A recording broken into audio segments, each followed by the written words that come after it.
and Phoenix, Arizona. The Sui 47 AMS, a wet winter wind slides through the empty streets like it owns them. Sodium streetlights buzz. The air smells like rain on asphalt, an old exhaust, and something sharper fear. A faded 4-hour gas station sits off Interstate 10, and the kind with flickering signage and a bathroom door that never fully closes. A security camera blinks red, too tired to be brave, sees Elias Crowley 47, and parks his beat-up pickup under the far lamp where the light dies at the edges. He steps out slow, like a man who has learned not to announce himself. He is feisty 6'2", and built thick through the shoulders, the kind of strength that comes from years of hard labor and harder choices.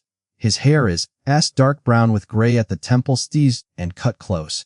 He wears a short boxed beard, peppered silver, and a thin scar runs from the corner of his right eyebrow into his hairline, old, clean, permanent, and his eyes are hazel, but in this light they look like glass. His hands are rough, knuckles flattened, with a small tattoo of a compass on one wrist, and ink faded from time and sun. He is not a hero. He is a man with 2 years imprisoned behind him, and more years than that carrying a past he cannot put down, and he keeps to himself now, works nights moving freight, tries to stay out of other people's trouble. Then he hears it, not a shout, not a scream, a small sound, and a whisper trapped inside the night. He's coming back. Elias freezes, one boot still half turned toward the store. The wind pushes rain under the awning, and the gas pumps stand like silent witnesses. The whisper comes again, thin shaking. Elias looks toward the side of the building where the light barely reaches, and between a dumpster and a cracked ice machine, a child crouches in the shadow like she is trying to disappear. She is little, about 7, and with Thar's dark curls stuck to her cheeks from damp air and tears. She wears a yellow hoodie, 2 sizes too big, sleeves swallowed over her hands, and her knees are pulled to her chest, and her shoes, cheap canvas, are soaked. Her eyes are wide and glossy, pupils blown big with panic. The skin around her mouth is raw, and like she has been biting her lip to keep from making sound. Elias doesn't move fast. Fast scares kids. He lowers his posture, still a large man, still intimidating, and then speaks in the simplest voice he has. "Hey kid, you hurt?" The child jerks like his words hit her. She looks behind him, then past him, scanning for someone else, and her small hands shake so hard her sleeves tremble. She whispers again, barely audible, "He's coming back." "Please," he said, "I can't run." And Elias feels something in his chest tighten like a chain being pulled. He has heard fear before, inside cells, in courtrooms, in back alleys. But this is different, and this is pure. This is helpless. He glances toward the gas station door. Through the glass he sees the clerk, half asleep behind bulletproof plastic, and looking down at a phone like the world cannot touch him. Elias turns back to the little girl. "What's your name?" She swallows. "Marable." And a car passes on the highway. The sound makes her flinch so hard she curls smaller. Elias keeps his voice low. "Marable, are you alone?" And her eyes flick to the dark parking lot. She nods, then shakes her head, confused by terror. "Hey, he made me wait. He said if I ran, he'd find my brother." "Brother." And Elias's jaw sets. Not anger yet, something colder, something that remembers. "If this moment grabbed you, drop a comment saying, 'Not on our watch.'" And Elias looks past the pumps and sees it tire marks where a vehicle spun out fast, a smear of mud near the curb, and near the dumpster, a thin strip of red fabric, and, like it was torn off a sleeve, he crouches closer, careful. "Marable, listen to me. I'm going to get you inside where it's warm, all right?" And her eyes lock on his face like she is trying to decide if monsters come in human shapes. "Are you a good guy or a bad guy?" The question lands heavy. Elias exhales, and the word tastes like iron in his mouth. "I've been both," he says. "But tonight I'm the one standing here with you." A gust of wind rattles the dumpster lid, and Marable gasps. "He's coming," she whispers. "He has a jacket with a skull." Elias's gaze hardens. He knows that jacket. Not personally, and he doesn't run with clubs, never has, but in Phoenix, certain patches move like storms. He takes off his own work jacket, drapes it around her shoulders, and it smells like oil and rain. She clutches it like armor. "Stay behind me," he says. "Whatever happens, you do that," and the headlights appear before the engine sound fully arrives, 2 pale beams sliding to the lot from the access road. A dark SUV. No plates on the front, and windows tinted so deep they look painted. Marable's breath goes short quick, her teeth chatter. She grips Elias's sleeve with both hands. The SUV rolls slow, and like it's searching, hunting, it stops near pump 3, engine idling. A man steps out. He is tall, lean, and sharp in his movements. His hair is clipped close, and he has AR's goatee that points like an arrow. He wears a black jacket beneath it. As he moves, and Elias glimpses the unmistakable flash of a Hell's Angels death head patch on a vest. His name, Elias will learn later, is Dress Warren Kincaid, and a man who speaks softly and treats people like objects. Kincaid scans the lot, his eyes settle on Elias, then shift down to Maribel. His smile is thin, professional, and unfeeling. Evening, he calls. Kids with me. Maribel makes a sound like a wounded animal. She presses her face into Elias's side. Elias stands taller and turning his body into a wall. She's not going anywhere. Kincaid's smile fades. Friend, you do not know who you are stepping in front of, and Elias looks at the man's hands. No visible weapon, but the way he stands says he doesn't need one to feel powerful. Elias's own hands clench, then loosen. He forces calm. And, I know enough, Elias says. Walk away. Kincaid tilts his head like he's studying merchandise. That child is part of an arrangement. You interfere, and you will regret it. The word as arrangement is makes Elias's vision pulse red at the edges. He has seen deals made over human beings, and he has seen the damage they leave behind. And now he sees Maribel's wrists, fresh as purple marks, like someone grabbed her too hard. Elias steps forward one pace, and not aggressive. Final, no. Kincaid's gaze shifts to the gas station door. He sees the clerk still behind glass, still pretending nothing matters. And he looks back at Elias and sighs like this is paperwork. I'll make a call, Kincaid says, pulling out his phone. We'll handle this clean. And Elias feels the decision click into place inside him. He cannot do this alone, not if there are more. Not if there's a network behind one man. And he reaches into his pocket and pulls out his own phone with hands that do not shake. He dials a number he swore he would only use in emergencies, and a contact from a freight job, a man who believes in doing the right thing even when it costs. The call connects. Ramsey. A voice answers, steady awake, and Elias keeps his eyes on Kincaid. I've got a kid in trouble at the 24-hour station off I-10 and 43rd. A man with a death head patch is trying to take her. A pause. Then, and, stay put. I'm rolling. Elias hangs up and makes 2 more calls. People he trusts, not friends, not family, but a small crew that owes him and has a code. And protect the vulnerable, stop predators, end it fast. Maribel clutches him tighter, trembling. Elias leans down to her ear. Help is coming. You hear me? You did good, and you stayed alive. Her eyes fill again. She whispers, said nobody would help. Elias answers, he lied. Before we continue, smash that like button, hit subscribe, and comment what state you're watching from. Now let's get back to the story. Kincaid stays near the SUV, phone to his ear. He keeps his voice low, but Elias catches fragments as the wind shifts. Found her, yes, some civilian, no, I can handle it, bring the van. Van, Elias's stomach drops. And this isn't a lone bad actor. This is organized. Maribel's knees buckle and Elias catches her under the arms. She is light, too light, and he guides her toward the store entrance without turning his back fully. The clerk finally looks up, sees the tension, and stiffens behind the glass. Elias taps the buzzer, and, open. The clerk hesitates, eyes darting to the patch on Kincaid's vest. Fear makes people small. Elias leans close to the microphone. Open the door? There's a child. And that word child lands like a hammer. The clerk hits the button. The door unlocks. Inside, the fluorescent lights buzz. The smell of old coffee and disinfectant. And Elias sets Maribel on a chair near the back wall and keeps his body between her and the windows. Maribel's hoodie sleeve slips back, revealing her wrist, and the bruise is worse than he thought. She sees him looking and tries to hide it. Maribel, Elias says gently. Where's your brother? Her eyes drop. Tomas. And he's 5. They took him first. Elias's throat tightens. 5 years old, he forces his voice to remain steady. Who took him? Maribel swallows hard. And, the men with the skulls. The ones who call people product. The word hits like poison. Elias turns toward the clerk. Call 9 alum. The clerk stammers. I can't. And those guys. Elias's eyes flash. He doesn't yell. He doesn't need to. You can, he says. Right now. The clerk's hands shake as he reaches for the phone. Outside, and Kincaid's UV door opens again. He sits behind the wheel, engine revving once, impatient. Elias watches through the glass and feels anger start to build in his ribs, and not reckless anger. The kind that becomes purpose. Elias's phone buzz, a text from Ramsey, asks 2 minutes out. Stay sharp, and another message arrives from someone else. I'm on the South Service Road. I see a second vehicle headed your way, says, second vehicle, and Elias looks toward the dark stretch beyond the pumps. Rain begins to fall harder, tapping the windows like fingers. Maribel's breathing turns fast again, and she grabs the edge of the chair, knuckles white. He said if I talked, he'd hurt Thomas. Elias kneels in front of her so she has to meet his eyes. Listen to me, and you're not alone now. You did not cause this. The people who did this are the problem. A tear slides down her cheek. They put duct tape on his mouth, and Elias's stomach flips. His vision goes red for half a second and he forces it back down. He cannot lose control.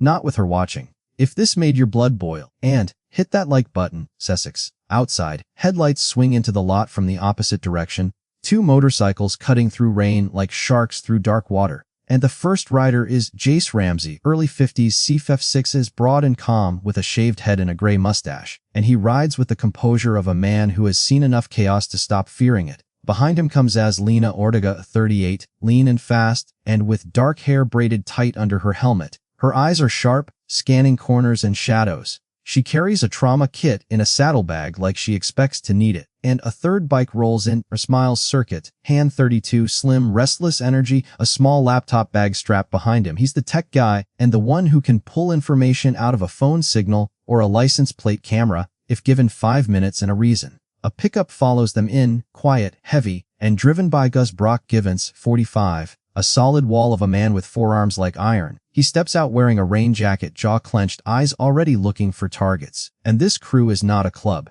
No patches. No symbols meant to intimidate. Just people who have decided, for their own reasons, that predators do not get free passes. And Ramsey approaches the store entrance, rain streaming off him. He nods once at Elias through the glass. Elias unlocks the door and lets them in. And Maribel's eyes widen at the sight of the bikes outside. For the first time, something like hope flickers in her face. Ramsey looks at Maribel, then at Elias. And tell me everything. Elias speaks fast, controlled. Kid says they took her brother. She ran. One Angel Kincaid came back for her. He called for a van, and Circuit is already moving, opening his laptop, fingers flying. If I can get a plate, any plate, I can pull traffic cam feeds nearby. And Phoenix has enough eyes if you know where to look. Lena kneels beside Maribel, her voice gentle. Sweetheart, I'm going to check your wrists, okay? You're safe. And Maribel hesitates, then nods. Lena's hands are careful, warm. She checks bruises, looks for signs of dehydration. She's been grabbed hard, but no fractures. And she's cold and scared. Brock stands at the window watching Kincaid's UV, eyes waiting, like he owns the place. Ramsey's voice stays low. We do this smart, and we do it clean. Elias looks at Ramsey. Police are coming. Clerk called. Ramsey nods. Good. But if a van shows up before they do, and Elias finishes the sentence without meaning to, then we stop it. A silence falls. Not because they disagree, because they understand the weight, and moral complexity isn't philosophical in moments like this. It's practical. What do you do when the bad guys are organized and the vulnerable are already in their hands? And Ramsey speaks first. We work with law enforcement when we can. We do not become what we hate. Brock's jaw flexes. And if law enforcement gets here after the kid is gone?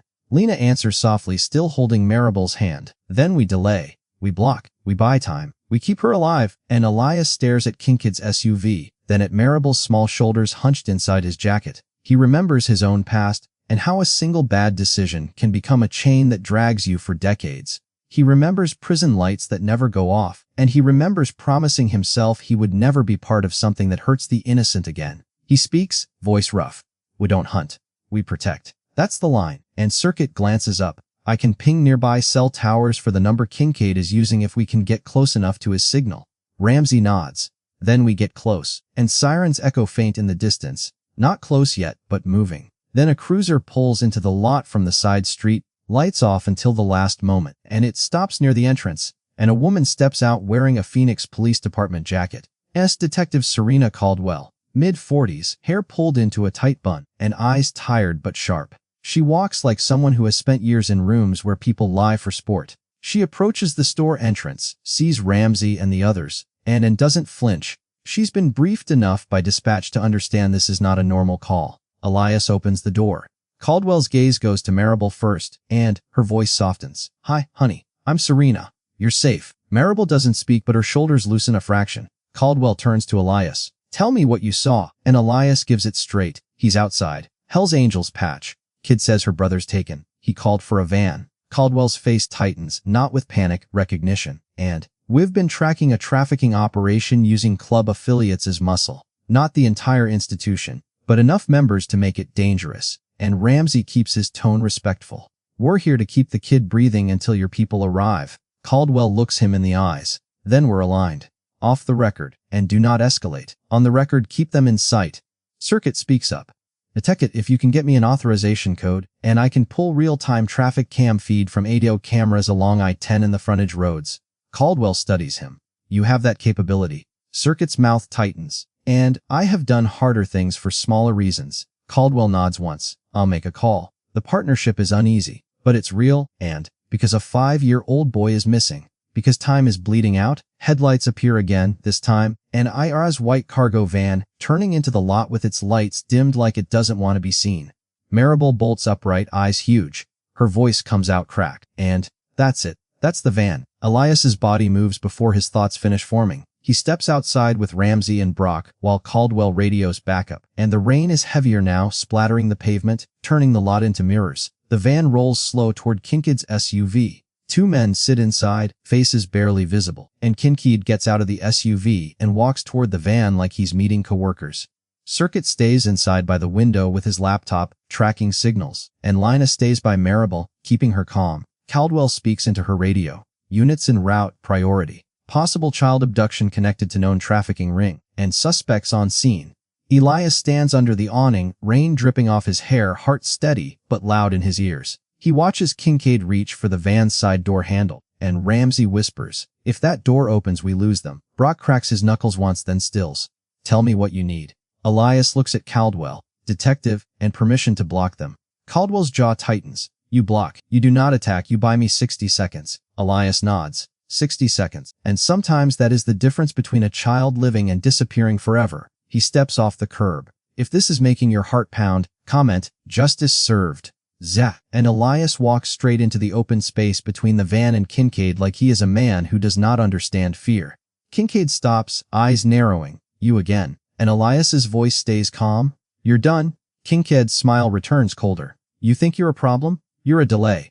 Brock moves to the front of the van, and planting himself like a boulder. Ramsey moves to the driver's side, hands visible, stance ready. Caldwell stays slightly back, hand near her sidearm but not drawing, and controlling the line between lawful and necessary. The van driver leans out the window. He is stocky, shaved head, a thick neck with a chain, and his eyes flick to Caldwell's badge and then away fast. Kincaid's tone stays businesslike. "Detective Caldwell, this is not your lane." Caldwell's voice is ice. "And kidnapping is always my lane." The passenger door opens. Another man steps out, tall, broad, with a flat stare and a tattoo behind his ear. He says nothing, just watches, and Elias glances at the van's side door. He pictures a 5-year-old boy inside, taped, terrified, air too hot, no idea if anyone is coming. And Elias takes a step closer to the van door. Kincaid's hand shoots out, grabbing Elias's jacket. That's the moment. The line is crossed. Elias twists, and breaks the grip without flourish, and plants his body between Kincaid and the van. He doesn't throw punches.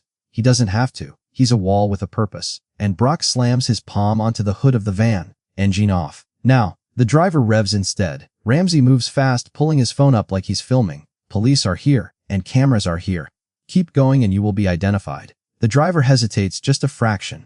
That fraction is enough. Circuit's voice crackles through Elias's phone, and he's on speaker from inside. "Detective, I've got the van's signal. It came from a location 20 minutes ago near an industrial storage facility on Buckeye Road, and that's where they stage." Caldwell's eyes sharpen. "Send it?" "Circuit, already sent." Caldwell speaks into her radio again, crisp. "All units, and staging location likely Buckeye Industrial Storage on the 27th. Suspects on scene, a gas station attempting relocation. Move." Kincaid's composure finally cracks, and his voice turns hard. "You had no right." Elias's eyes lock on him. "You had no right to touch a child." The passenger, the silent one, and moves like he's about to rush Brock. Caldwell raises her voice, authoritative. "Stop. Hands where I can see them." For a second, it looks like it might explode into chaos. And then sirens surge closer. Multiple vehicles now, red and blue reflecting off pavement like bloodless fire. The van driver's shoulders slump, and he realizes the delay worked. The window is closing.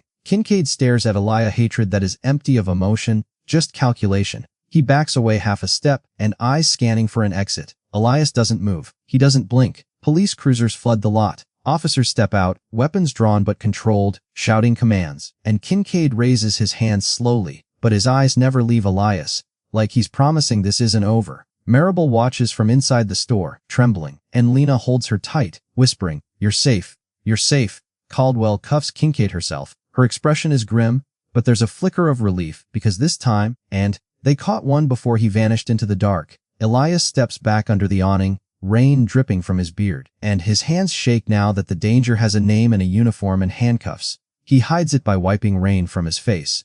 Maribel runs to him suddenly, and small arms wrapping around his waist. She clings like she might fall apart if she lets go. Elias freezes, then slowly rests a hand on the back of her hood. "And you did good," he says. "You stayed alive." Her voice is muffled into his jacket. "Is Thomas okay?"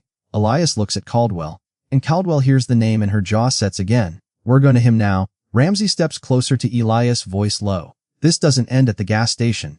Elias nods once, and no. The next hours move like a storm, fast, loud, hard to track. Caldwell coordinates a raid with uniformed officers and a child welfare response team, and Circuit stays on feeds, mapping traffic cams and storage facility entrances. Lena rides in an unmarked vehicle, ready to treat a child who has been held too long, and Brock and Ramsey stay close, not interfering, but positioned to protect if things go sideways. 40 minutes later, and they arrive at the Guz Buckeye Road Industrial Storage Complex, a sprawl of metal doors and empty lots, sodium lights buzzing over puddles, and the air here smells like rust and wet concrete. The wind carries distant train noise like a warning. Officers stack at a door. Caldwell signals, and the door rolls up with a scream of metal. Inside, crates, blankets, duct tape, and a cheap kid's backpack tossed like trash. And the evidence is sickening because it is ordinary tools of cruelty arranged like in inventory. Then Lena hears it. A small sound, not a cry, a whimper. "Here," she says, and voice tight. Behind stacked boxes, curled into himself, is a boy with dark plastered to his forehead, cheeks streaked with tears and grime. His wrists are red, and his eyes are wide and unfocused, like he doesn't trust reality. "See, Tomas," Maribel had said. Lena kneels slowly. "Hey, buddy, I'm Lena. You're safe now." And the boy flinches at the word safe like it's unfamiliar. Caldwell turns away for half a second, swallowing hard. Officers move through the facility, securing more evidence and calling in specialists. Thomas looks up with trembling lips. "Where's my sister?" Lana answers softly. "She's alive. She's waiting for you." And relief hits the room like oxygen. People breathe again. Kincaid's arrest cracks the operation open. Phones seized, contacts revealed, routes mapped, and Caldwell's unit discovers a wider network: drivers, safe houses, intermediaries. Not all of them wear patches, but the fear they created has a pattern. And Caldwell meets Elias outside under the industrial lights. Rain still falls, softer now, like the night is tired. "You didn't have to step in," she says. And Elias looks at his hands. "I did." Caldwell's eyes hold his. "We'll prosecute hard, and we'll need witnesses. The girl Maribel, she'll need stability." And Elias nods slowly. "She'll get it." Caldwell watches him. "You offering that?" Elias doesn't answer immediately because he knows the truth, and he has spent years avoiding attachments because attachments get hurt. But then he sees Thomas carried out wrapped in a blanket, Lena walking beside him like a shield, and he sees the boy's eyes searching for someone familiar.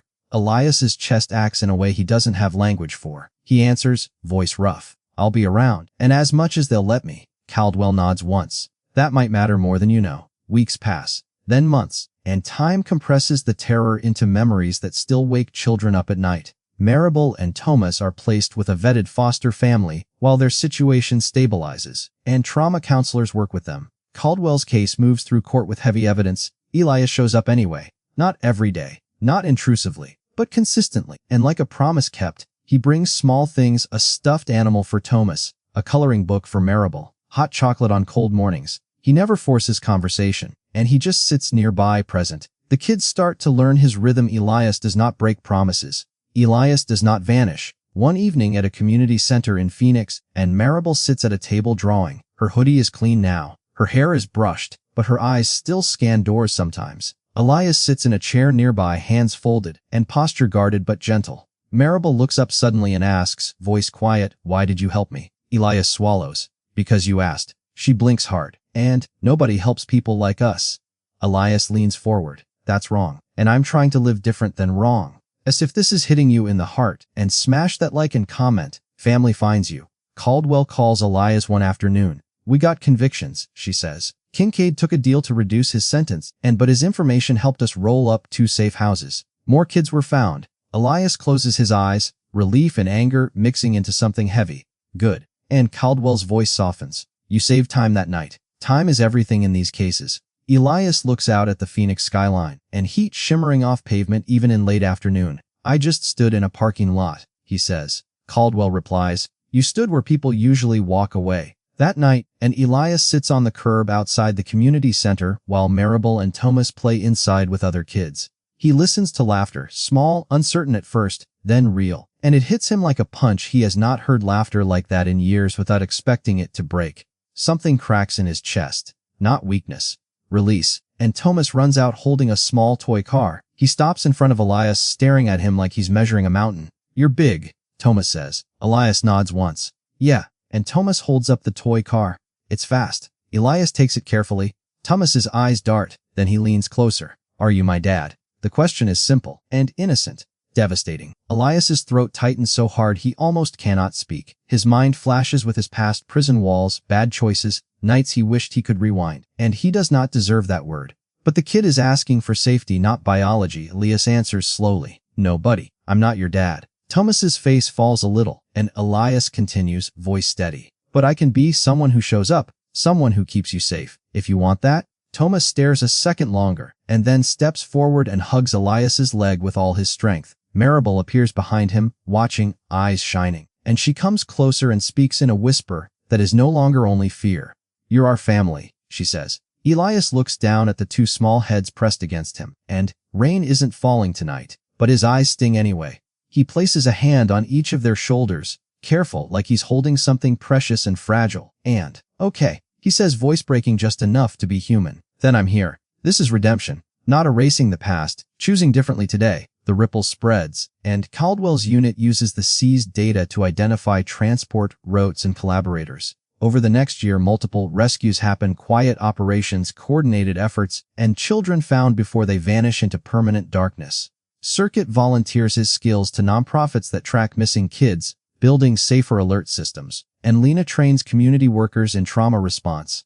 Brock helps secure safe shelters, fixing doors, installing lights, making spaces harder to invade, and Ramsey mentors at-risk teens, teaching them how to spot predators and ask for help without shame.